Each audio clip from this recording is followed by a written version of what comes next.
বন্ধুরা আপনারা দেখেন জঙ্গলে হাতি কিছু বেরিয়ে চলে এসছে, তো সড়ক পার করে এই পাড়া হাঁটছে। এই পাড় থেকে কিন্তু গ্রাম আছে, এই গ্রামে ঢোকার চেষ্টা করছে হাতিগুলো। দেখেন কমসে কম না হলেও 1-150 হাতি কিন্তু জঙ্গল থেকে বেরিয়ে পড়েছে। ওই সীমান্ত থেকে এই সীমান্ত আসছে, রাস্তার এই পিঠে হয়ে গেছে। এই পিঠে এসে কিন্তু এই হাতিগুলো কিন্তু গ্রামে ঢোকার চেষ্টা করছে। দেখেন এই গ্রামের মধ্যে কিন্তু ঢুকে গেছে অনেকই হাতি। এই হাতি কিন্তু গ্রামে ঢুকে কিন্তু কোনো অত্যাচার করে নাই, কারো ভদ্র ভাঙাচোরা করে নাই, কিন্তু ওরা নিজের পথে কিন্তু ঘুরে গেছে। কিন্তু বাচ্চা কাচ্চা নিয়ে কিন্তু ওর বাচ্চাগুলো ওদের সাথেই আছে হাতিতে। দেখেন সেরকম কিছু করে নাই হাতিগুলো, বদমাশি কিন্তু।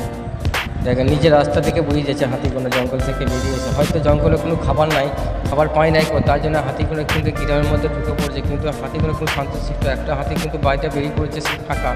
এই কিন্তু একা হয়ে গিয়েছে, একা হয়ে কিন্তু নিজের দলকে খুঁজে বেড়াচ্ছে, কিন্তু দলটা হয়তো পাচ্ছে না।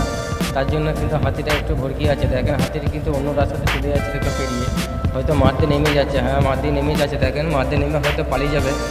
জমি আছে, জমিতে হয়তো মনে হয় জমি মারিয়ে দেবে মনে হয়। দেখেন হ্যাঁ, যেটা ভেবেছিলাম সেটাই, হ্যাঁ জমির মধ্যে নেমে পড়েছে, ফসল আছে অনেক। হাতিটাকে ব্যবস্থা করছে তারা, আবার দেখেন তাড়িয়ে হয়তো দিবে মানুষরা।